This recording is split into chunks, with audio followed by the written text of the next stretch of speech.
Hello વિદ્યાર્થી મિત્રો, સ્વાગત છે તમારું બીએસસી મેથ્સ ના ફર્સ્ટ ઓનલાઈન વિડિયો લેક્ચરમાં, જેમાં હું મોહિત જોશી તક્ષશિલા વિદ્યાપીઠ વતી આપ સૌનું હાર્દિક સ્વાગત કરું છું. જેમાં હવે આપણે સૌપ્રથમ બીએસસી મેથ્સ ના બીજા વર્ષનું ત્રીજું સેમેસ્ટર 303 એડવાન્સ કેલ્ક્યુલસ ભાગ 1 ભણવા જઈ રહ્યા છીએ. તો સૌપ્રથમ એક વાત જણાવી દઉં કે એમકેબી યુનિવર્સિટી મુજબ પ્રથમ વર્ષ તમારું ગુજરાતીમાં હોય છે અને બીજું અને ત્રીજું વર્ષ શેમાં હોય છે? ઇંગ્લિશમાં હોય છે. ઓકે, તો હવે આપણે બધા સબ્જેક્ટ શેમાં ભણવાના છે? ઇંગ્લિશમાં.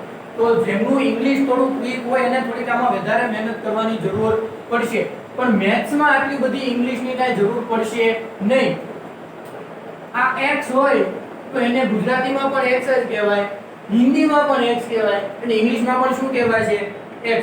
ઓકે, તો મેથ્સ સબ્જેક્ટમાં જેનું ઇંગ્લિશ વીક હશે એને પણ આટલી બધી તકલીફ થશે નહીં, એટલો બધો પ્રોબ્લેમ થશે નહીં, પણ બીજા જે સબ્જેક્ટ હોય એમાં એમને થોડો પ્રોબ્લેમ રહી શકે.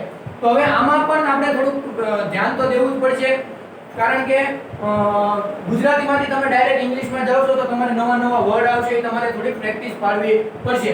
ઓકે, તો હવે એમકેબી યુનિવર્સિટીની ઓફિશિયલ સાઇટ ઉપર જે 303 એડવાન્સ કેલ્ક્યુલસનો સિલેબસ મૂક્યો છે, ટોપિક મૂક્યા છે સિલેબસ, એમાંથી આપણે ફર્સ્ટ યુનિટ અત્યારે શરૂ કરવા જઈ રહ્યા છીએ, unit 1.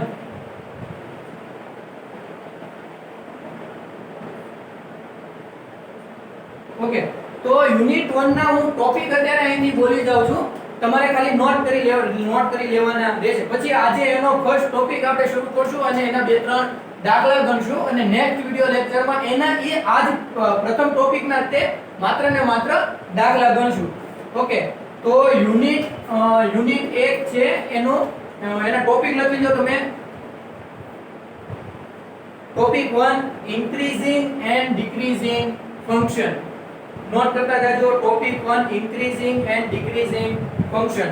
Topic 2 concave upwards and concave downwards function.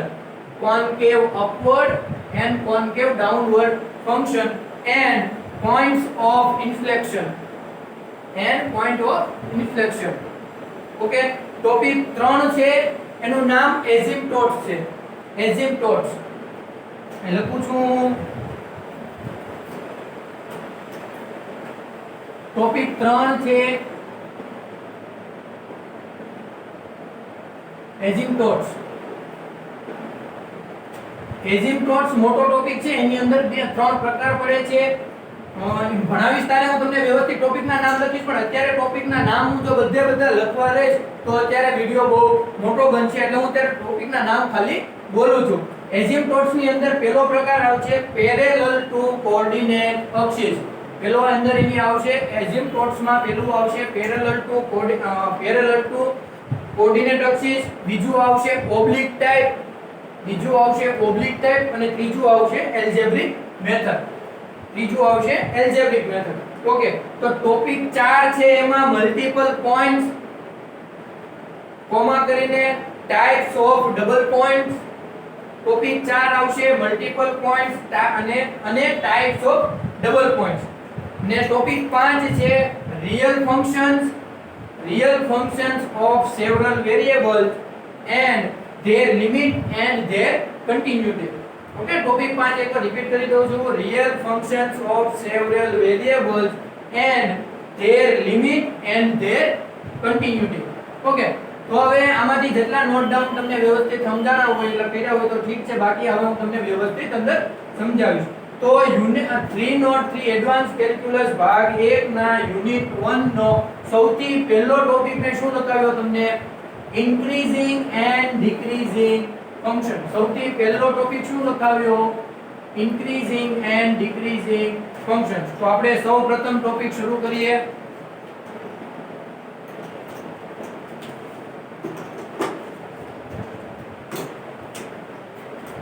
Topic 1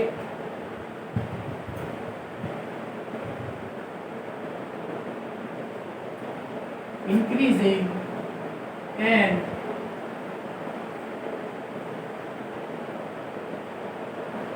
decreasing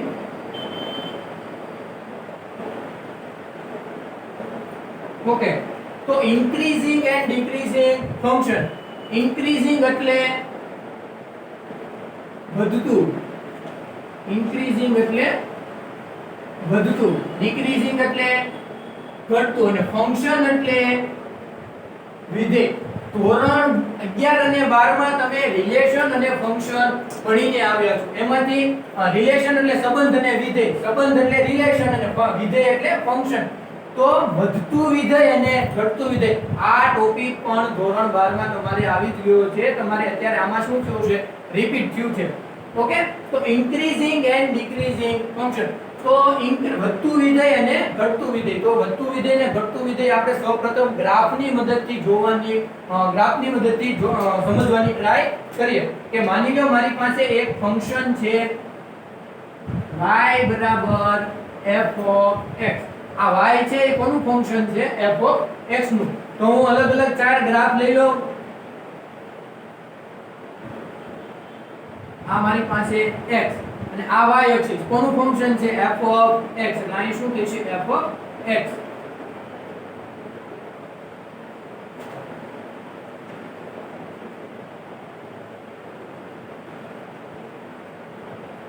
okay, આ x આ છે x એક્સિસ અને આ y એક્સિસ કોનું ફંક્શન છે, f ઓફ x નું. આ x એક્સિસ અને આ y બરાબર કોનું ફંક્શન છે, f ઓફ x નું. આ કોનું ફંક્શન છે, f ઓફ x નું અને આ x. ઓકે, તો હું સૌપ્રથમ લઉં, મારી પાસે આનો ગ્રાફ છે આવી રીતે, આનો ગ્રાફ છે આવી રીતે, અહીંયા ગ્રાફ છે આવી રીતે, અહીંયા ગ્રાફ છે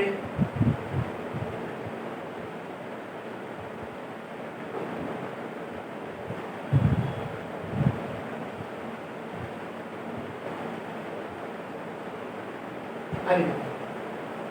ઓકે, તો જો અહીંયા જેમ x ની કિંમત વધે છે એમ ફંક્શન ની કિંમત પણ શું થાય છે, વધે છે અને કન્ટિન્યુઅસલી વધે છે, એક સાથે વધે છે. જેમ આ વધે છે તેના સમપ્રમાણમાં આ વધે છે. એટલે આને સ્ટ્રિક્ટલી ઇન્ક્રીઝિંગ ફંક્શન કહેવાય છે. શું કહેવાય છે, સ્ટ્રિક્ટલી ઇન્ક્રીઝિંગ ફંક્શન. ફંક્શન નું દર વખતે આવી રીતનું આખું લખવાને બદલે fu લખીને માથે શું કરી નાખીશ, n. એટલે એને શું કહેવાય છે, ફંક્શન. પણ પેપરમાં તમારે એવી રીતે લખી શકો નહીં. આ સ્ટાન્ડર્ડ કોઈ રીતનું નથી, આ ખાલી ટૂંકાણ કરવા માટેનું છે. સોલ્યુશન લખતા હો તો તમે કેવી રીતે કરી નાખો, so પછી માથે શું કરી નાખો, n. એટલે આનો મતલબ શું થઈ જાય, સોલ્યુશન. આખું ન લખવું હોય તો એટલું ચાલે. પણ એવું આ પેપરમાં જ કરી શકો, પણ આ તમે એક્ઝામમાં પેપરમાં કરી શકો નહીં. ઓકે, તો આને સ્ટ્રિક્ટલી ઇન્ક્રીઝિંગ ફંક્શન કહેવાય છે. ગુજરાતી છે એનું શું થશે, ચુસ્ત વધતું વિધેય. 11 માં તમારે શું શબ્દ વપરાતો ત્યારે, ચુસ્ત વધતું વિધેય. કન્ટિન્યુઅસલી જેમ x ની કિંમત વધે છે એના માટે ફંક્શન ની કિંમત પણ શું થાય છે, વધતી જાય છે. તો એવા વિધેયને શું કહેવાય છે, આ જે વિધેય છે f ઓફ x એ કેવું હશે, ચુસ્ત વધતું વિધેય અથવા સ્ટ્રિક્ટલી ઇન્ક્રીઝિંગ ફંક્શન. આપણે ગુજરાતી વર્ગો આપણે અત્યારે ધ્યાનમાં લેવાના નથી, ઇંગ્લિશ શબ્દ તમે ધ્યાનમાં રાખો વ્યવસ્થિત. ઓકે, પછી આવડું. તો જો આ વિધેય અહીંથી શરૂ થયું અને અહીંયા પૂરું થાય. એટલે વિધેય કેવું થાય છે, x વધે એમ વધે છે, પણ અમુક સમય માટે વધતું નથી, પણ શું થઈ જાય છે, કોન્સ્ટન્ટ થઈ જાય છે, સ્થિર થઈ જાય છે. અહીંયા f ઓફ x ની કિંમત કરતા અહીંયા f ઓફ x ની કિંમત વધારે છે. એટલે અત્યારે કેવું થાય છે, વધે છે. પણ અહીંયા f ઓફ x ની કિંમત અને અહીંયા f ઓફ x ની કિંમત કોઈ x ની અહીંયાથી આ x ની અહીંયા આ x1 લ્યો અને અહીંયા x2 લ્યો, તો અહીંયા જે f ઓફ x1 હશે એ કોના બરાબર હશે, f ઓફ x2. અહીંયા જે f ઓફ x1 ને f ઓફ x2 બેની કિંમત કેવી છે, સરખી. તો અહીંયા x ની કિંમત સાથે f ઓફ x તો વધે છે, પણ કોઈ અમુક પોઈન્ટ્સ માટે અમુક બિંદુ માટે વિધેય કેવું થઈ જાય છે, કોન્સ્ટન્ટ, વધતું નથી. તો આ વિધેયને ખાલી શું કહેવાય છે, ઇન્ક્રીઝિંગ ફંક્શન. આ વિધેયને શું કહેવાય છે, ઇન્ક્રીઝિંગ ફંક્શન.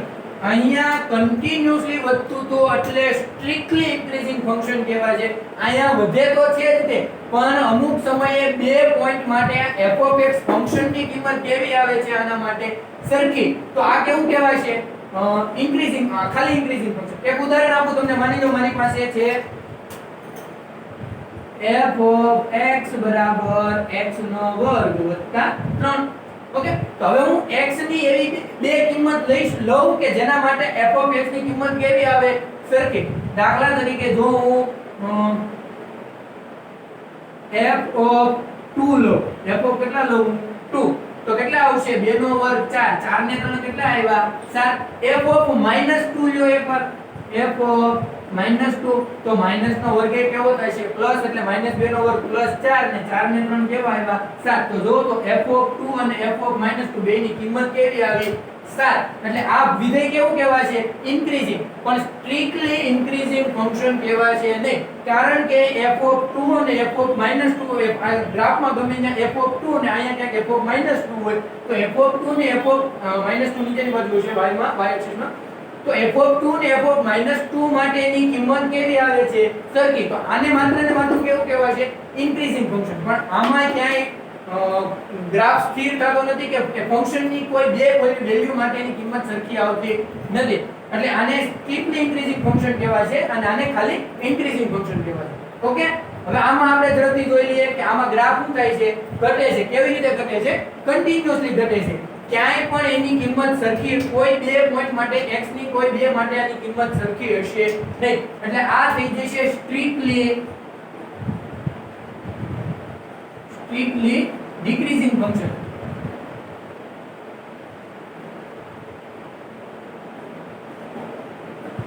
ઓકે, આના માટે જુઓ તો કોઈ x ની બે કિંમત માટે ફંક્શન કેવું થાય છે સરખું. x ની બે કિંમત માટે f(x) ની કિંમત કેવી આવશે સરખી. એટલે આ વિધેય કેવું થાય છે જુઓ તો વિદ્યાર્થી મિત્રો, વિધેય ઘટે છે. પણ કેવી રીતે ઘટે છે? ઘટે છે પછી સ્થિર થાય છે, પાછું ઘટે છે, પાછું સ્થિર થાય છે. તો આ વિધેય કેવું થાય છે? ડિક્રીઝિંગ ફંક્શન.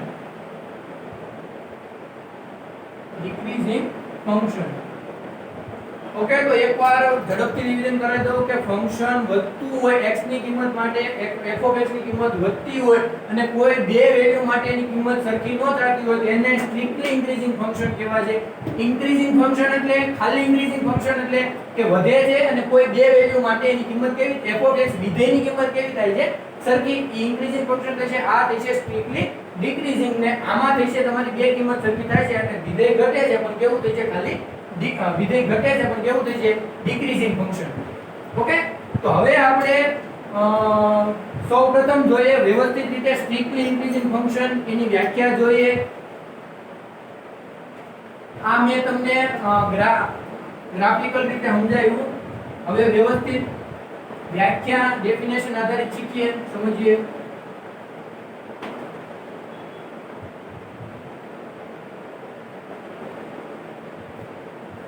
ઓકે, તો સૌપ્રથમ આપણે લઈએ ઇન્ક્રીઝિંગ ફંક્શન.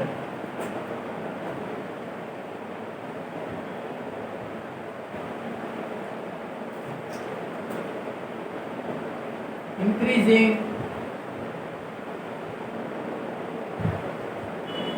ઓકે, ચાલો. તો ઇન્ક્રીઝિંગ ફંક્શન નો ગ્રાફ હમણાં મેં કેવી રીતના દોર્યો હતો?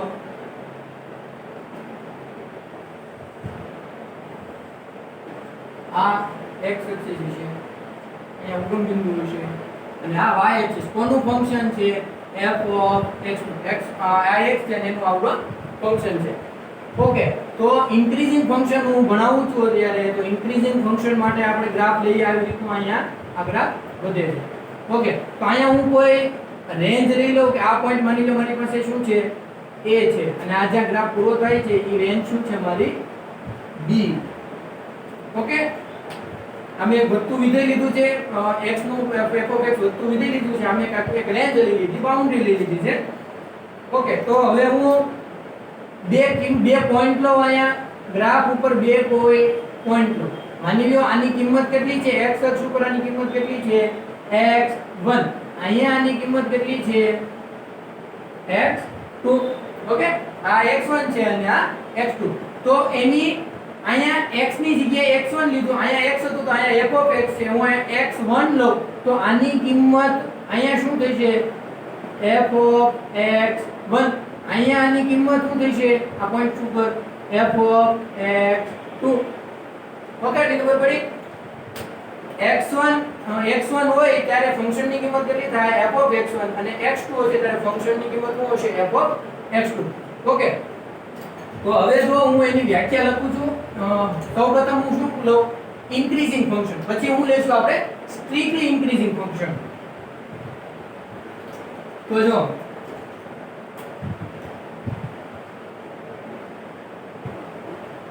for x2 greater than x1, for x2 greater than x1, આમાં જો તો તમે x2 કેવું છે x1 કરતા મોટું છે, x2 greater than x1, આ નિશાની ઇમ્પ્લાઇઝ ની છે. શેની છે? ઇમ્પ્લાઇઝ ની. એક જો x2 greater than x1 હોય તો હવે હું આમાં ફંક્શન લાગુ કરું છું. અહીંયા શું લાગુ કરું છું? આ સમતામાં ફંક્શન લાગુ પાડું છું તો અહીંયા શું થઈ ગઈ છે f ઓફ x2, અહીંયા શું થઈ ગઈ છે f ઓફ x1. હવે જો આ સમતા અહીંયા ગ્રેટર ધેન ની છે અને અહીંયા પણ જો ગ્રેટર ધેન અને ગ્રેટર ધેન રે તો વિધેય કેવું થશે? વધતું ફંક્શન કેવું થશે? ઇન્ક્રીઝિંગ ફંક્શન થશે. જો તો f ઓફ x2 આ ગ્રાફ માટે આ x2 ગ્રેટર ધેન x1 મેં આ ગ્રાફ માટે લીધું x2 ગ્રેટર ધેન x1, તો આ જ ગ્રાફ માટે મને x2 f of x2 f of x1 કરતા વધારે મળે છે કે ના ઓછું મળે છે? જો તો f of x2 obviously f of x1 કરતા કેવું છે ત્યારે ગ્રાફ ઉપરથી જોઈએ તો મોટું છે. તો અહીંયા હું શું લઉં? Greater than. પણ જો એવી કોઈ કિંમત મારે અત્યારે ઇન્ક્રીઝિંગ નું જોતું છે, માત્ર ને માત્ર ઇન્ક્રીઝિંગ નું, તો અહીંયા જો હું કોઈ એક કે કોઈ અલગ કિંમત માટે હું અહીંયા greater than or equal to લઉં. શું લઉં હું? Greater than or equal to. તો આ વિધેય શું થઈ છે કે ગ્રેટર ધેન હશે એટલે વધતું વિધેય તો હશે, પણ અમુક કિંમત માટે કેવું હશે? Equal to. Greater than or મેં શું લીધું છે? Greater than or equal to. તો ગ્રેટર ધેન તો હશે જ એટલે વિધેય વધતું જ હશે, પણ કોઈ અમુક કિંમત માટે કેવું થશે? એવું ડુઈ બરાબર. તો જો આપણે ઓલો ગ્રાફ બીજો યાદ કરો ઇન્ક્રીઝિંગ ફંક્શન નો કે બરાબર હોય તો આ વિધેય કેવું થશે? for x2 greater than x1 implies f of x2 greater than f of x1, then the given function f of x is equal to હશે એટલે માત્ર ને માત્ર ઇન્ક્રીઝિંગ ફંક્શન થશે. given function f of x is increasing function in interval. હવે એક વસ્તુ તમે ખાસ યાદ રાખી લેજો કે જ્યારે આપણે માત્ર ને માત્ર ઇન્ક્રીઝિંગ ફંક્શન હોય ત્યારે આ જે રેન્જ લઈએ એ ક્લોઝ બ્રેકેટ લેવાનું. ઇન્ટરવલ કયો છે મારી પાસે? a, b. ઇન્ક્રીઝિંગ ફંક્શન હશે ત્યારે બ્રેકેટ કેવું હશે? ક્લોઝ. બરોબર? આને ક્લોઝ બ્રેકેટ કહેવાય અને આવી રીતનું હોય તો આને કેવા કહેવાશે? Open bracket. ઓકે તો ચાલો આ વ્યાખ્યા જોઈ લીધી ઇન્ક્રીઝિંગ ફંક્શન ની. હવે કોની જોઈએ આપણે? સ્ટ્રિક્ટલી ઇન્ક્રીઝિંગ ફંક્શન ની કે for x2 greater than x1 double implies f of x2 greater than f of x1. અહીંયા ઇક્વલ ટુ આવશે નહીં. ઇક્વલ ટુ હોય તો ઇન્ક્રીઝિંગ ફંક્શન થઈ જાય, પણ કેવું થાય છે? f of x2 હંમેશા ને હંમેશા f of x1 કરતા કેવું હશે? વધારે હશે. then the given function f of x is strictly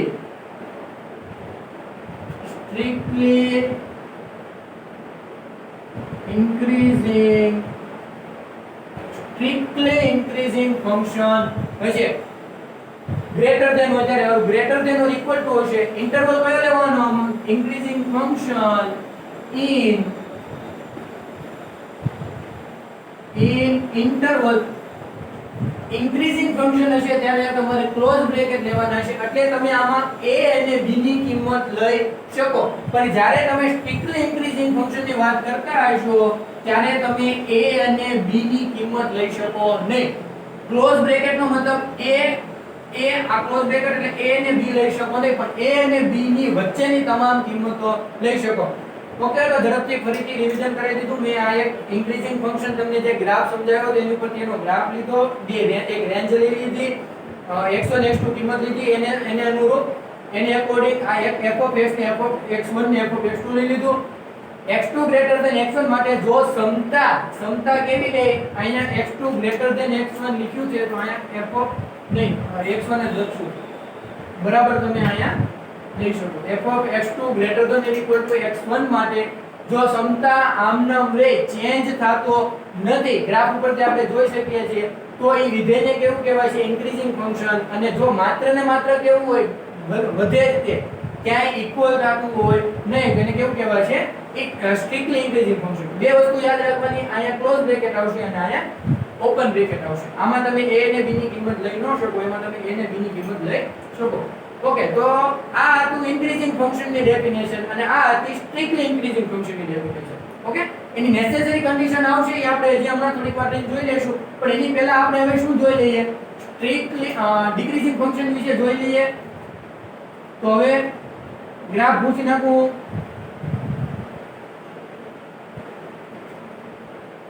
increasing પૂછી નાખો.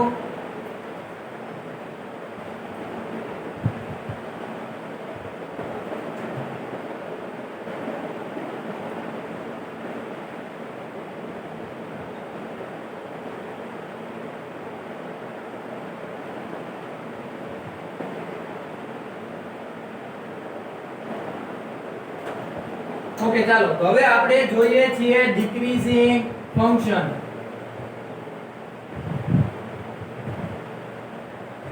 શું જોઈએ? ડિક્રીઝિંગ ફંક્શન.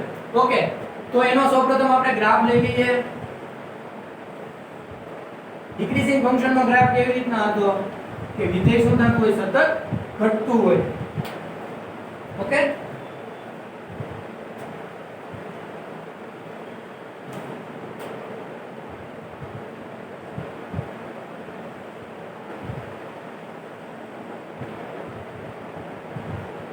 ઓકે, તો અહીંયા પણ આપણે બે રેન્જ લઈ લઈએ. આ લઈ લઈએ a અને આ રેન્જ લઈએ આપણે b. બે પોઈન્ટ લઈ લઈએ. આ પોઈન્ટ શું લઈએ? x1. આ પોઈન્ટ શું લઈએ? x2. આ x છે અને આ શું છે? f of x. ઓકે, હવે જુઓ તો આ પોઈન્ટ માટે f of x ની કિંમત શું થશે? આ પોઈન્ટ માટે f of x1 થશે અહીંયા, અને આ પોઈન્ટ માટે f of x2. આ x1 મૂકો એટલે અહીંયા f of x1 મળે, x2 મૂકો એટલે અહીંયા f of x2 મળે. ઓકે, તો x2 અહીંયા જુઓ તો x2 ને x1 માં કોણ મોટું છે? તો x2 ગ્રેટર ધેન કેવું છે? x2 greater than x1. For x2 greater than x1 double implies f of x2 ને f of x1. હવે આ ગ્રાફ માટે જુઓ તો તમે f of x2 ને f of x1 માં મોટું કોણ છે? તો આમાં f of x2 કરતા f of x1 કેવું છે? મોટું છે. તો x2 ગ્રેટર ધેન x1 માં તમે ફંક્શન લાગુ પાડો છો અને સમતા કેવી થઈ જાય છે? આમાં ચેન્જ થઈ જાય છે. સમતા કેવી થઈ જાય છે? ચેન્જ. અને માની લો અમુક બિંદુઓ માટે, અમુક પોઈન્ટ્સ માટે એની વેલ્યુ કેવી આવે છે? Equal. Then the given function f of x is decreasing function in interval. Interval આપણે a ને b લીધા હતા, તો અહીંયા a ને b જ આવશે. એકવાર વ્યવસ્થિત હજી સમજાવું છું, ધ્યાન રાખજો કે આ મેં ઘટતા વિધેયનો ગ્રાફ લીધો છે. આના માટે x2 ગ્રેટર ધેન x1 જ છે, પણ એનું તમે ફંક્શન જોવો છો તો f of x2 કેવું છે? Less than or equal to f of x1. તો આ માત્ર ને માત્ર કેવું થાય છે? ડિક્રીઝિંગ. શું કામ? કેમ કે અહીંયા અમુક બિંદુ માટે, અમુક પોઈન્ટ્સ માટે એની વેલ્યુ કેવી આવે છે? ઇક્વલ. સ્ટ્રિક્ટલી ઇન્ક્રીઝિંગ ફંક્શન ની વ્યાખ્યા જોઈ લઈએ આપણે કે ફોર x2 ગ્રેટર ધેન કેવું છે? x1. x2 ગ્રેટર ધેન કેવું છે? x1. પણ f of x2 કેવું છે? f of x1 કરતા મોટું. f of x2 કેવું છે? f of x1 કરતા નાનું. f of x1 આમાં વધારે છે ને f of x2 કેવું છે? ઓછું. તો આમાં આપણે ઇક્વલ ની સાઇન કરશું નહીં, ઇક્વલ વાળું ડિક્રીઝિંગ ફંક્શન માં આવે. અને જો આ વિધેય કેવું છે? અહીંયા માત્ર ને માત્ર ઘટે જ છે. ફંક્શન કેવું થાય છે? ડિક્રીઝ થાય છે. તો for x2 greater than x1 implies f of x2 less than f of x1, then the given function is strictly decreasing function in interval a b. આમાં તમારે ક્લોઝ લેવાના, ઓપન લેવાના ને આમાં ક્લોઝ. ઓકે, તો આ બે increasing function, strictly increasing function, decreasing function અને સ્ટ્રિક્ટલી ડિક્રીઝિંગ ફંક્શન વ્યવસ્થિત સમજી લેજો કે x2 ગ્રેટર ધેન x1 ટૂંકમાં યાદ રાખવાનું, સમતા ચેન્જ ન થાય તો ઇન્ક્રીઝિંગ ફંક્શન, અને સમતા જો ચેન્જ થઈ જાય, ગ્રેટર ધેન નું લેસ ધેન થઈ જાય અથવા લેસ ધેન નું ગ્રેટર ધેન થઈ જાય તો ફંક્શન કેવું હોય છે? ડિક્રીઝિંગ ફંક્શન છે.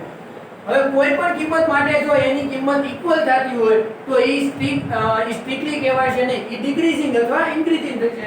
પણ એક પણ બિંદુ, કોઈ પણ બે બિંદુ માટે ક્યારેય પણ એ સમાન થશે નહીં, તો એ કેવું કહેવાશે? સ્ટ્રિક્ટલી ઇન્ક્રીઝિંગ અથવા સ્ટ્રિક્ટલી ડિક્રીઝિંગ. ઓકે, તો હવે આ જોયા પછી આપણે જે દાખલા ગણવા માટે, આ તમને ખાલી ડેફિનેશન હતી, આ દાખલા ગણવા માટે જે સમ તમારે ગણવાના હશે એના માટે આનો આટલો બધો કઈ ઉપયોગ થશે નહીં. હવે તમારે જે ભણવાનું છે એ necessary condition of function is increasing or decreasing. Necessary condition આવશે કે આ કન્ડિશન હોય તો ફંક્શન શું થશે? ઇન્ક્રીઝિંગ, અને આ કન્ડિશન હોય તો ફંક્શન શું થશે? ડિક્રીઝિંગ. સ્ટ્રિક્ટલી માં પણ એમાં થોડું ચેન્જ આવે છે, પણ એટલો બધો ફેરફાર નથી આવતો. તો જ્યારે સમ ગણવાના હશે ત્યારે આપણે હવે જે ભણીએ છીએ એ ખૂબ જ અગત્યનું છે. સમ ગણતા હશું ત્યારે આપણે એનો ઉપયોગ આવશે. એટલે necessary condition for strictly increasing function and strictly decreasing function એ આપણે જોઈ લઈએ. હવે આપણે કાઈ ગ્રાફ એવું કાઈ દોરશું નહીં. હવે આપણે સીધી નેસેસરી કન્ડિશન લખશું. નેસેસરી કન્ડિશન એટલે જરૂરિયાત શરત. ઓકે, તો હવે આપણે કન્ડિશન જોઈ લઈએ.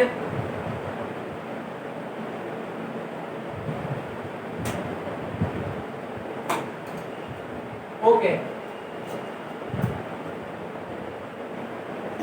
સૌપ્રથમ આપણે necessary condition for strictly increasing function ની જોઈએ.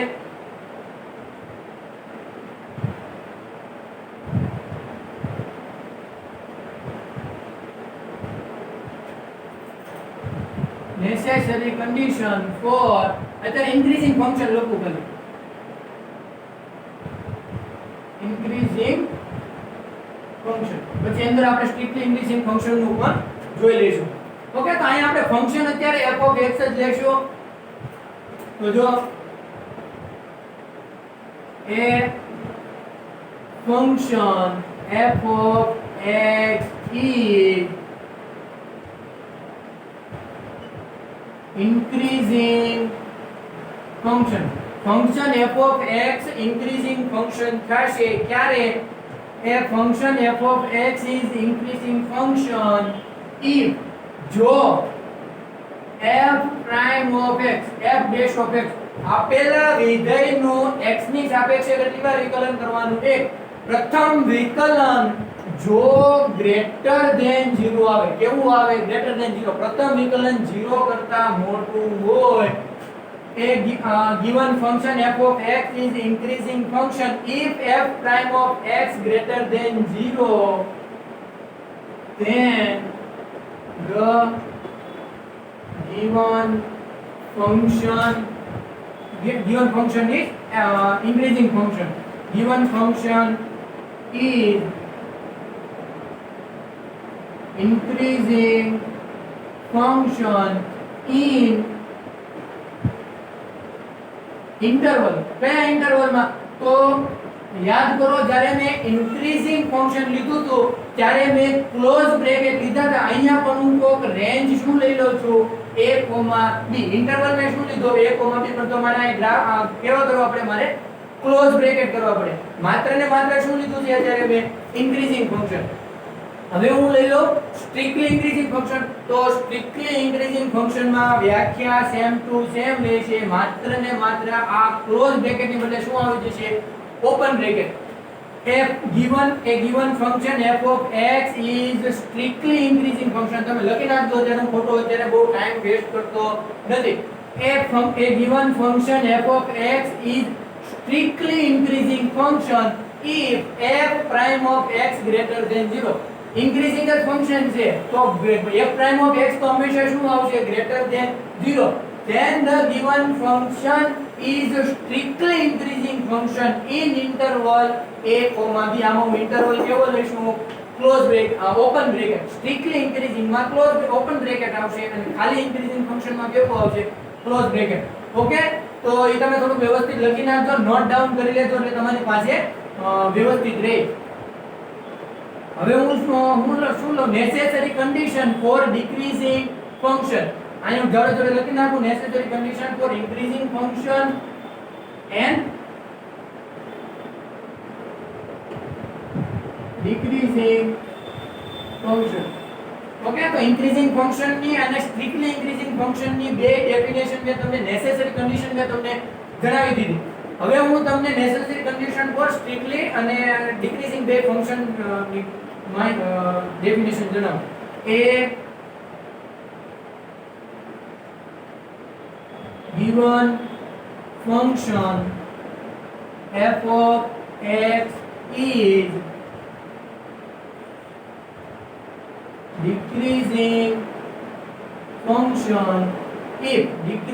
function if f prime of x less than 0 f of x નો પ્રથમ વિકલન કેવું હોય less than 0 in interval કેવો લેવાનો આપણે ક્લોઝ બ્રેકેટ કેવો લઈશું ક્લોઝ બ્રેકેટ અને એ given function f of x is strictly increasing function કેવું strictly decreasing function if f prime of x less than 0 in interval a b okay તો વ્યવસ્થિત એકવાર necessary condition for increasing function strictly increasing function decreasing function અને strictly decreasing function માટેની revision કરાવી દઉં છું બરાબર ધ્યાન રાખજો એ given function is increasing if f prime of x greater than 0 જો ક્લોઝ બ્રેકેટ હોય તો ઇન્ક્રીઝિંગ ફંક્શન થશે અને ઓપન બ્રેકેટ હોય તો સ્ટ્રિક્ટલી ઇન્ક્રીઝિંગ ફંક્શન થશે એવી જ રીતે given function f of x is decreasing function if f of prime of x less than શું થશે 0 જો less than 0 હોય તો અને ઇન્ટરવલ કેવા હોય ક્લોઝ હોય તો ડિક્રીઝિંગ ફંક્શન થશે અને બ્રેકેટ કેવા હોય ઓપન બ્રેકેટ હોય તો આ કેવું થશે સ્ટ્રિક્ટલી ડિક્રીઝિંગ ફંક્શન ઓકે તો આ જોઈ લીધી આપણે નેસેસરી કન્ડિશન આ નેસેસરી કન્ડિશન ઉપરથી આપણે દાખલા ગણવાના આવશે અને મેઈન વસ્તુ શું છે કે આ ઇન્ટરવલ મેળવવાના કે કયા ઇન્ટરવલમાં વધે છે અને કયા ઇન્ટરવલમાં એ ઘટે છે ઓકે તો મારે મેઈન અગત્યની વસ્તુ શું છે કે સૌપ્રથમ તો નેસેસરી કન્ડિશનનો ઉપયોગ કરીને સમ ગણવાના રહેશે અને ઇન્ટરવલ મેળવવાનું સૌથી વધારે અગત્યનું છે ઓકે તો હવે અત્યારે આપણે હું એક દાખલો અત્યારે લઈ લઉં ફંક્શન ઇન્ક્રીઝિંગ છે કે ડિક્રીઝિંગ નો વ્યવસ્થિત ધ્યાન આપજો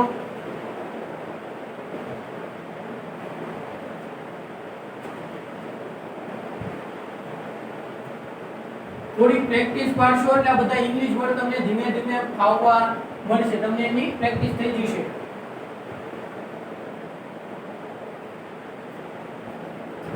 ઓકે તો એક દાખલો અત્યારે આપણે જોઈ લઈએ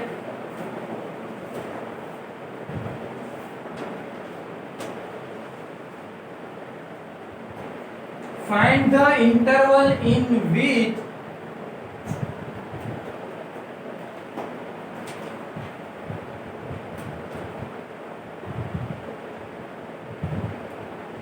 example first find the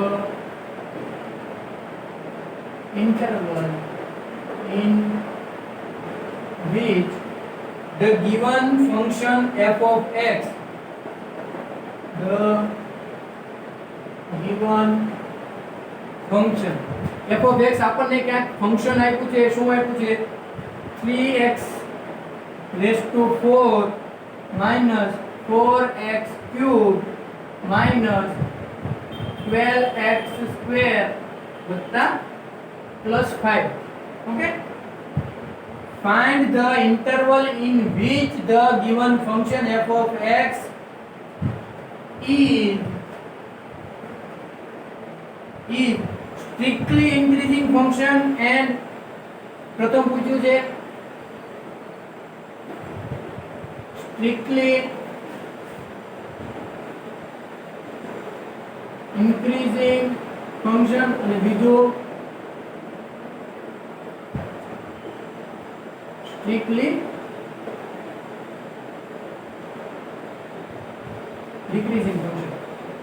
okay, તો હવે વ્યવસ્થિત ધ્યાન રાખજો. રકમ શું કહે છે, સમ શું કહે છે કે ફાઇન્ડ ધ ઇન્ટરવલ, એવા ઇન્ટરવલ શોધો કે જેમાં f ઓફ x આ ફંક્શન છે એ સ્ટ્રિક્ટલી ઇન્ક્રીઝિંગ હોય અને બીજું શું હોય, સેકન્ડ શું હોય, સ્ટ્રિક્ટલી ડિક્રીઝિંગ. ઓકે, તો હું થોડીક બેઝિક માહિતી સૌપ્રથમ આપી દઉં દાખલા અને સમ ગણતા પહેલા. માની લો મારી પાસે આવો એક ગ્રાફ છે,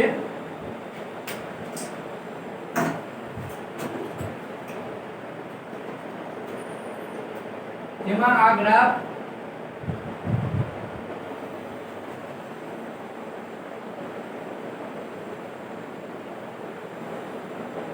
આવી રીતનો છે, બરોબર. આ માઈનસ ઇન્ફિનિટી થી ગ્રાફ આવે છે.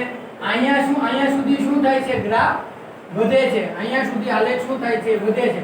પછી અહીંયા સુધી ગ્રાફ શું થાય છે, ઘટે છે. અહીંયા સુધી પાછો શું થાય છે, વધે છે. એટલે આ ઇન્ટરવલ માની લો આનું મૂલ્ય માની લો -a છે. આનું મૂલ્ય શું છે, -a. અહીંયા શું છે, 0. અને અહીંયા માની લો શું છે, +a. અને આ ક્યાં સુધી થાય છે, ઇન્ફાઇનાઇટ. એટલે આ છેડો આપણે કયો લઈ લઈએ, ઇન્ફાઇનાઇટ. ઓકે, તો માઈનસ ઇન્ફાઇનાઇટ થી માઈનસ એમાં વિધેય કેવું થાય છે, વધે છે. અને જો હું ક્લોઝ બ્રેકેટ લઉં, માઈનસ ઇન્ફાઇનાઇટ ને માઈનસ એ હું ક્લોઝ લઉં તો એને ખાલી ઇન્ક્રીઝિંગ ફંક્શન કહેવાય છે. અને હું ઓપન લઉં તો કેવા કહેવાય છે, સ્ટ્રિક્ટલી ઇન્ક્રીઝિંગ ફંક્શન. આ બંને માટે શું થશે, વિધેય કેવું થાય છે, વચ્ચે. આમાં વિધેય વચ્ચે -a થી 0 માં વિધેય કેવું થાય છે, ઘટે છે. 0 થી એમાં શું થાય છે, વધે છે. અને a થી ઇન્ફિનિટ માં પાછું શું થાય છે, ઘટે છે. તો મારે આ પોઈન્ટ તો મેળવવો પડે કે ભાઈ આ પોઈન્ટ કયો હશે. અહીંયા મને કાઈ રેન્જ આપી નથી કે અહીંથી એટલી રેન્જ, તો મારે આ પોઈન્ટ મારે મેળવવા પડે કે આ ઇન્ટરવલ થી આ ઇન્ટરવલ થી આ. તો ઈ મેળવવા માટે આપણે શું કરવું પડે, આ ગ્રાફ છે, આ એનો શું થઈ છે, ટેન્જન્ટ. એને લંબ એટલે રાઈટ એંગલ તમે એક રાઈટ લાઈન દોરો, 90 ના ખૂણે લાઈન દોરો, તો કેવું થશે, એનો ટેન્જન્ટ થશે. અને ટેન્જન્ટ ની વેલ્યુ અહીંયા હંમેશા જે વિધેય હોય એનું એકવાર વિકલન કરો એ હંમેશા કેવું હોય છે, માની લો f ઓફ x નું વિધેય છે એનું તમે એકવાર વિધેય કરો એ હંમેશા કેવું હોય, 0. તો એની ઉપરથી તમે આ પોઈન્ટ તમે મેળવી શકો. એવી જ રીતે અહીંયા થશે, આ એનો ટેન્જન્ટ થશે, આ ટેન્જન્ટ થશે. અહીંયા પ્રથમ વિકલન કરવાનું, ફર્સ્ટ વિકલન કરવાનું ઇક્વલ ટુ 0 લઈ લેવાનું. એની ઉપરથી તમને શું મળશે, આ બધા પોઈન્ટ તમને એમાંથી એક સાથે મળી જશે. ઓકે, તો ઈ આને ટર્નિંગ પોઈન્ટ કહેવાય છે. આ શું કહેવાય છે, આને તમે ટર્નિંગ પોઈન્ટ કહો કે પછી ક્રિટિકલ પોઈન્ટ કહો, જ્યાંથી ગ્રાફ ચેન્જ થાય છે. બધા વિધેય ઇન્ક્રીઝિંગ ફંક્શન માંથી ડિક્રીઝિંગ ફંક્શન થાય અને ડિક્રીઝિંગ ફંક્શન માંથી ઇન્ક્રીઝિંગ ફંક્શન થતું હોય ત્યારે ઈ પોઈન્ટ ને કેવું કહેવાય છે, ક્રિટિકલ પોઈન્ટ અથવા ટર્નિંગ પોઈન્ટ. ઓકે, તો દાખલો કેવી રીતે ગણવો એ વ્યવસ્થિત આમાં જોતા જાજો. સોલ્યુશન. તો પ્રથમ શું કરવાનું, વી હેવ, આપણી પાસે શું છે ત્યારે ફંક્શન આવડવા છે, we have function f of x equal to 3x⁴ ઓછા 4x³ ઓછા 12x² વત્તા 5. હવે વિધેય સ્ટ્રિક્ટલી ઇન્ક્રીઝિંગ ફંક્શન છે કે સ્ટ્રિક્ટલી ડિક્રીઝિંગ ફંક્શન છે, એની આપણે નેસેસરી કન્ડિશન શું જોઈ હતી કે જો f prime of x greater than 0 હોય તો ઇન્ક્રીઝિંગ માં આવશે અને લેસ ધેન હોય તો શેમાં આવશે, ડિક્રીઝિંગ માં આવશે. તો હવે આનું આપણે શું કરવું પડે, વિકલન કરવું પડશે. તો આમાં તમારે લખતા શીખતા જજો. ઇંગ્લિશમાં આવે કે ડિફરન્શિએટ બોથ સાઇડ, બે બાજુ વિકલન કરો.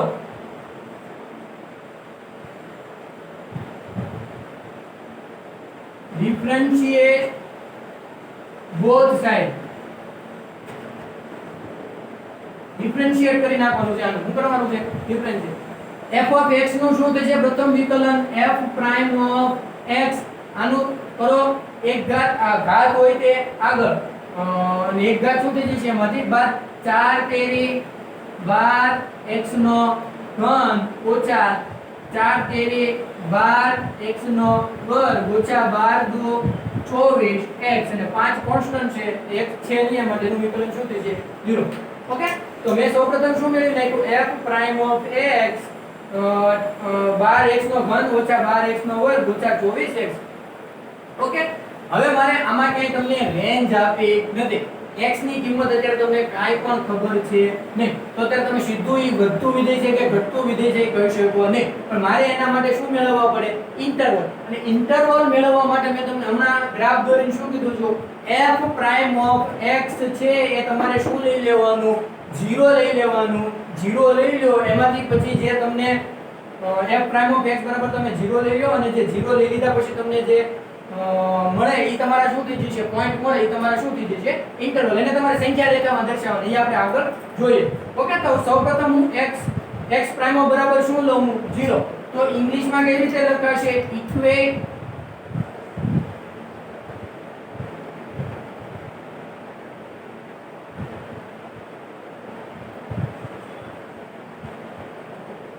ઇક્વેટ f prime of x equal to 0. f of x prime બરાબર શું લ્યો તમે? 0. તો આના બરાબર હું શું લઈ લઈશ? 0. તો 12x નો ઘન ઓછા 12x નો વર્ગ ઓછા 24x બરાબર શું થઈ જશે મારી પાસે? 0. ઓકે, તો હવે આને મારે પોઈન્ટ મેળવવા માટે શું કરવું પડશે? સાદું રૂપ આપવું પડશે. આમાંથી સૌપ્રથમ કોમન કેટલા નીકળશે? આમાંથી 12 કોમન નીકળી જશે. એટલે 12 હું સામાન્ય કાઢી લઉં. કેટલા વધ્યા અહીંયા? x નો ઘન 12x સામાન્ય નીકળશે, માત્ર 12 નીકળશે નહીં, બધામાં x વાળી ટર્મ આવે છે એટલે અહીંયા 12x સામાન્ય નીકળી જશે. 12x તેથી શું વધશે? x સ્ક્વેર ઓછા x. x સ્ક્વેર હતો, x નીકળી ગયો ઓછા x અને ઓછા 24 નહીં 12 નીકળી ગયા એટલે ઓછા 2 ઇક્વલ ટુ શું થઈ છે મારી પાસે? 0. હવે આ 12x બંનેને છેદમાં જવા દેવાના નહીં, માત્ર ને માત્ર આ જે અચળ છે એને જવા દેવાના. ચલ મારે આમ રાખવાનો x અને હવે મારે ભાગ પાડવાના x સ્ક્વેર. અહીંયા કેટલા છે? 2. અહીંયા 1 ગુણ્યા કેટલા કરવાના? -2. એટલે આ કેટલો આવશે જવાબમાં? -2. -x ના એવા ભાગ પાડવાના કે જવાબમાં શું આવે? -2. તો -2x x ઓછા 2 બરાબર 0. બરોબર? આ x ના x આમાંથી સામાન્ય નીકળશે x ઓછા 2. આમાંથી સામાન્ય નીકળશે કાઈ નો નીકળે એટલે આમાંથી x આ x ઓછા 2 બરાબર 0. આ x ના x તેથી કરતા જાવ બધે. તેથી x ના x આ બે પદમાંથી શું સામાન્ય નીકળશે? x ઓછા 2. આમાંથી સામાન્ય x નીકળ્યા હશે. x સામાન્ય નીકળ્યા એટલે x ઓછા 2. અહીંથી x ઓછા 2 બેમાંથી સામાન્ય નીકળી ગયા એટલે કેટલા વધ્યા અહીંયા? x. અને બીજા પદમાંથી કેટલા વધ્યા? 1 બરાબર 0. હવે એકવાર આના બરાબર 0 કહેવાનું, એકવાર આના બરાબર 0 કહેવાનું ને એકવાર આના બરાબર 0 કહેવાનું. આના બરાબર 0 કયો એટલે x બરાબર કેટલા મળ્યા મને? 0. આના બરાબર 0 કયો એટલે x બરાબર કેટલા મળ્યા મને? 2. અને આના બરાબર 0 કયો એટલે x બરાબર કેટલા મળશે મને? -1. તો આ ત્રણ એવા પોઈન્ટ આવ્યા. આ ટર્નિંગ પોઈન્ટ કહેવાય છે. આને શું કહેવાય છે? Turning point. અહીં એક વચ્ચે લાઈન લખી નાખજો, ટુ ફાઇન્ડ ટર્નિંગ પોઈન્ટ અથવા તો to find critical point equate f of prime of x equal to શું થશે? 0. ટર્નિંગ પોઈન્ટ મેળવવા માટે f of prime of x બરાબર શું થયો? 0. એટલે અહીંથી મેં પછી 12x સામાન્ય કાઢ્યા. 12 ને જમણી બાજુ 0 ના છેદમાં જવા દેવાનું, x તમારે જવા દેવાનું નહીં. શું કામ? કેમ કે આ અને બહુપદીની ઘાત કેટલી છે આમાં? 3. તો એના શૂન્ય કેટલા મળે? 3. જો તમે આ x જવા દેશો તો આ ખાલી અહીંયા દ્વિઘાત વચ્ચે ને એના ક્વોડ્રેટિક ઇક્વેશન વચ્ચે તો એને શૂન્ય કેટલા મળશે મને? 2. તો આ એક કિંમત તમારે તમારા ગ્રાફમાં આવશે નહીં એટલે તમારો જવાબ કેવો આવશે? ખોટો. આ x ને તમારે અહીંયા રાખવા પડે. ઓકે, આ ત્રણ કિંમત મળી ગઈ. આ ત્રણે ત્રણ કેવા છે? ટર્નિંગ પોઈન્ટ છે. ટર્નિંગ પોઈન્ટ એટલે આ બિંદુ આ પોઈન્ટ એવું છે કે જ્યાં ફંક્શન વધતું હશે તો ઘટતું થશે, ઘટતું હશે તો વધતું થશે. આ પણ એવું પોઈન્ટ હશે અને આ પણ એવું પોઈન્ટ હશે. ઓકે, તો અહીંયા સુધી વ્યવસ્થિત સમજી લીધું.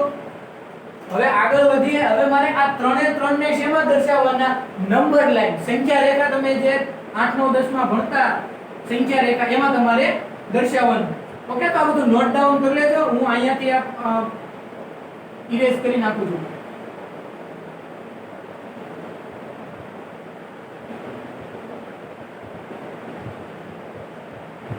ઓકે, તો હવે હું સંખ્યા રેખા દોરું, નંબર લાઈન લઈ લઉં. ઓકે, કયા કયા મારે પોઈન્ટ દર્શાવવાના છે? 0 2 અને -1. તો સંખ્યા રેખાની સૌથી મધ્યમાં શું આવશે? 0. આ -1 આ બાજુ આવશે અને +2 ક્યાં હશે? ક્યાં? અહીંયા. હવે મને ઇન્ટરવલ આમાં કાઈ પણ આપ્યો નથી, એટલે ઇન્ટરવલ મારે કેવો લેવો પડે? આ ક્યાંક હશે અહીંયા -∞ અને અહીંયા કેવો હશે? ક્યાં +∞. પણ જો આમાં મને ઇન્ટરવલ આપ્યો હોત કે -5 થી 7 સુધી, તો અહીંયા મારે -5 લેવું પડે ને અહીંયા મારે કેટલું લેવું પડે? 7. પણ અહીંયા મને ઇન્ટરવલ કાઈ આપ્યો નથી, એટલે અહીં શું લઈ લઉં? -∞ થી +∞. ઓકે, તો ઇન્ટરવલ ટોટલ કેટલા પડ્યા? આ ફર્સ્ટ -∞ થી -1 -1 થી 0 0 થી 2 અને 2 થી ∞. Strictly increasing strictly decreasing function કીધું છે, એટલે આ ઇન્ટરવલમાં તમે નો આની કિંમત લઈ શકો કે નો આની કિંમત લઈ શકો. સ્ટ્રિક્ટલી કીધું છે એટલે નો આની કિંમત લઈ શકો કે નો આની કિંમત લઈ શકો. તો માત્ર ને માત્ર જો આ સ્ટ્રિક્ટલી કરી નાખો, ઇન્ક્રીઝિંગ ને ડિક્રીઝિંગ ફંક્શન મને કીધું હોત તો હું આની ને આની કિંમત પણ લઈ શકે, આની કિંમત પણ લઈ શકે. પણ અત્યારે સ્ટ્રિક્ટલી માટે ક્લોઝ બ્રેક ઓપન બ્રેકેટ હોવાથી હું આની કિંમત લઈ શકું નહીં. તો મારે કઈ લેવાની? આ ઇન્ટરવલ માટે આ બેમાંથી વચ્ચેની ગમે એ કિંમત લઈ લેવાની. એના માટે જોવાનું કે f prime of x greater than 0 આવે છે કે લેસ ધેન 0 આવે છે. ઓકે, તો હું સૌપ્રથમ લઉં f prime of x. x ની કિંમત હું કઈ લઉં છું? આ સંખ્યા રેખા આવડા સૌથી પહેલો આવડો હું ઇન્ટરવલ લઉં છું -1 થી -∞ થી -1. ઓકે, તો કઈ વેલ્યુ લઉં? નાની વેલ્યુ લેવાની. આ -1 તો લઈ શકીશ નહીં, એટલે શું લઈ લઉં? નજીકનું સૌથી -2. ઓકે, તો હવે આપણે f prime of x erase કરી નાખ્યું. તો અહીંથી શું આવ્યું? તો f પ્રાઇમ ઓફ x એટલે તમે આના જ ભાગ પાડ્યા હતા. આ છે તમારું f પ્રાઇમ ઓફ x. એના બરાબર છે તો તમે શું લીધું હતું? 0. આના ભાગ પાડીને તમે અહીં સુધી લાવ્યા. તો માત્ર ને માત્ર આપણે 12 ક્યાં જવા દીધા છે? છેદમાં. એટલે હું 12 આગળ લખી નાખીશ. 12 x ની જગ્યાએ કેટલા લેવાના છે મારે? -2. x ની જગ્યાએ -2 -2 અને અહીંયા કેટલા આવશે? -2 + 1.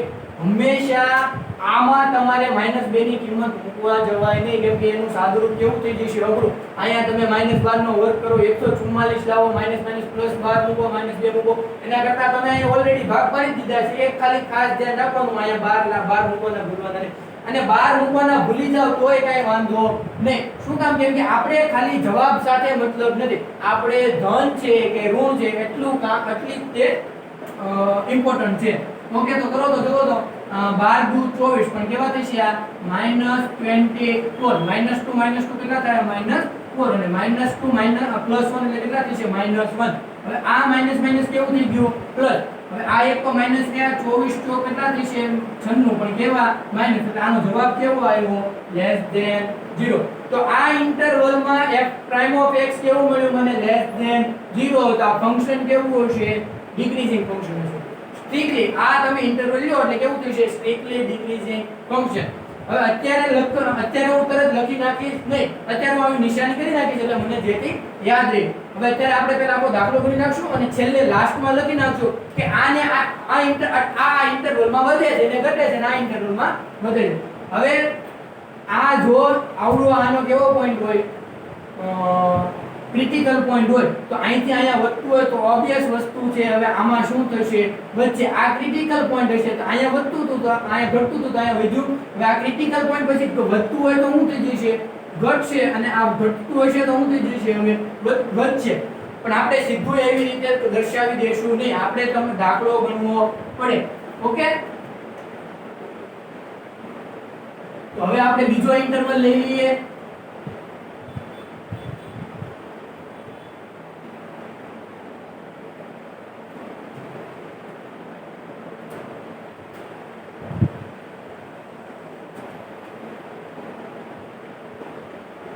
ઇન્ટરવલ બીજો લઈએ -1 થી 0. f prime of x. x ની જગ્યાએ કેટલા લેવાના? હવે સ્ટ્રિક્ટલી છે એટલે નો તમે -1 લઈ શકો કે નો તમે 0 લઈ શકો. તો 0 ને -1 ની વચ્ચે કેટલા આવે? -1/2 0.5 પણ કેવા માઈનસ લો એ આવશે કિંમત મૂકો આમાં 12 ના 12 પછી અહીંયા x હતા x કેટલા છે આ મેં x ની કિંમત કેટલી લીધી -1/2 અહીંયા હતા -1/2 -2 અને આ થશે -1/2 પ્લસ કેટલા થશે મારી પાસે x છેદ ઉડાડો એટલે આ કેટલા થશે 2 6 12 એટલે -6 આ કેટલા થશે 2 દૂ 4 અને આ થશે -5 ના છેદમાં 2 અને આનો જવાબ કેવો આવશે 1 માંથી 1 ના છેદમાં 2 બાદ કરો એટલે કેટલા આવશે +1 ના છેદમાં 2 આ છેદ ઉડાડો હતી 2 તેરી 6 ઓછે ઓછે કેવા થઈ જશે વત્તા 5 તેરી 15 15 ના છેદમાં 2 આપણે ખાલી આ કિંમત સાથે મતલબ છે જો ક્યાંક બહુ મોટું સાદુરૂપ આપતું હોય તો એ સાદુરૂપ દેવાની પણ જરૂર નથી ખાલી તમારે દર્શાવી દેવાનું જ અગત્યનું છે કે એનો જવાબ ધન આવશે કે ઋણ આનો જવાબ કેવો આવશે ગ્રેટર ધેન 0 એટલે આમાં શું થશે વચ્ચે આમાં શું થશે 0 અને 2 0 અને 2 વચ્ચે આપણે હું શું લઈ લઉં 1 લઈ લો તો f prime of x બરાબર કેટલા થશે 1 12 ના 12 x ની જગ્યાએ 1 અહીંયા થશે x ની જગ્યાએ 1 - 2 અને અહીંયા થશે 1 + 1 12 1 12 1 - 2 એટલે -1 એટલે કેવા થશે આ 12 આ થશે -1 અને આ થશે 2 એટલે 12 દુ 24 પણ આ નિશાની કેવી છે માઈનસ એટલે કેટલા થઈ જશે -24 લેસ ધેન કેવું આવશે 0 એટલે આમાં શું થશે વિધેય ઘટશે અને આમાં શું થશે વધશે તરફથી જોઈ લઈએ f prime of x બરાબર કેટલા લઈ લઈએ આપણે 2 લઈ શકીએ નહીં એક કેટલા લઈએ આપણે 3 તો કેટલા આવશે 12 અહીંયા લઈ લઈએ 3 અહીંયા થશે 3 - 2 અને અહીંયા થશે 3 + 1 12 તેરી 36 12 તેરી 36 3 માંથી 2 જાય તો 1 ને 3 ને 1 4 6 ચોક 24 ચોગડો વધી પડી 2 6 ચોક 24 ચોગડો વધી પડી 2 3 ચોક 12 ને 12 ને 2 14 144 કેવા છે પણ ગ્રેટર ધેન 0 અહીંયા શું થશે વિધેય વચ્ચે ઓકે આમનો પણ ખબર પડી જશે સંખ્યા રેખા ઉપર પરથી જો અહીંયા ઘટતું હોય તો અહીંયા વધે અહીંયા ઘટે ને અહીંયા વધે તો માની લો અહીંયા વધતું હોય તો અહીંયા ઘટે અહીંયા વધે તો અહીંયા પાછું ઘટે ઓકે હવે જવાબ ફાઇનલ જવાબ કેવી રીતના તમારે લખવાનો અહીંયા સુધી વ્યવસ્થિત સમજી લેજો કે સૌપ્રથમ મારે શું કરવાનું જે ફંક્શન આપ્યું છે એનું એકવાર ફર્સ્ટ ડિફરન્શિએશન મેળવવાનું પ્રથમ વિકલન મેળવવાનું એના ક્રિટિકલ પોઈન્ટ મેળવવા માટે એના બરાબર શું મૂકવાનું મારે 0 મૂક્યા પછી જે પોઈન્ટ મળે એને સંખ્યા રેખા ઉપર દર્શાવવાનું જો તમને કાંઈ અહીંયા રેન્જ આપી હોય તો ઈ બે દર્શાવવાની અને જો કાંઈ રેન્જ ન આપી હોય તો -∞ થી +∞ લઈ લેવાનું આ રેન્જમાં તમે સ્ટ્રિક્ટલી ની વાત પૂછી છે એટલે તમે આ બે પોઈન્ટ લઈ શકો ને એની વચ્ચેનું લેવાનું એના માટે જોયું આ કેવું આવે છે ઋણ એટલે કેવું થાય છે ઘટશે અહીંયા ગ્રેટર ધેન 0 આવે છે એટલે ઇન્ક્રીઝિંગ હશે અહીંયા ડિક્રીઝિંગ હશે અહીંયા પાછું કેવું હશે ઇન્ક્રીઝિંગ હવે ફાઇનલ આન્સર હું લખું છું વ્યવસ્થિત ધ્યાન રાખજો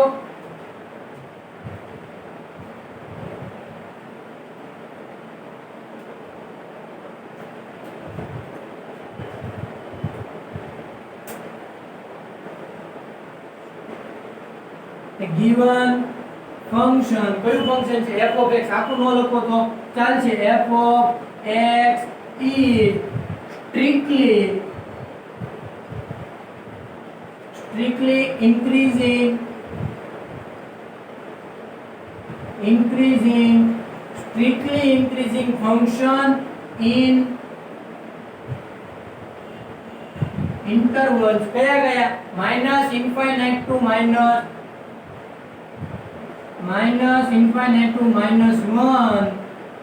and -∞ to -1 and strictly increasing શેમાં થાય છે -1 to 0 માં અને 2 to ∞ માં and 2 to ∞ એવી જ રીતે a given function f of x is strictly decreasing function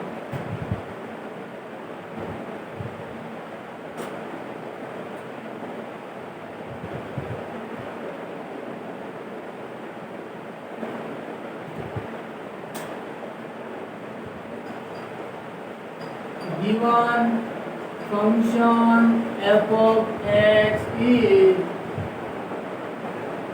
strictly decreasing function in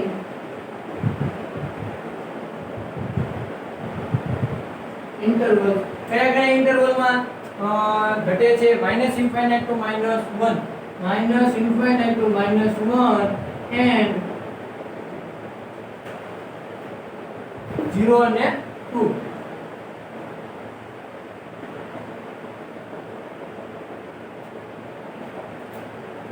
okay, તો આમાં ઘટે છે અને આમાં ઘટે છે અને આમાં બંને ઇન્ટરવલમાં વધે છે. પણ તમે અહીંયા ક્લોઝ બ્રેકેટ લીધા એટલે તમારે શું લખવું પડે?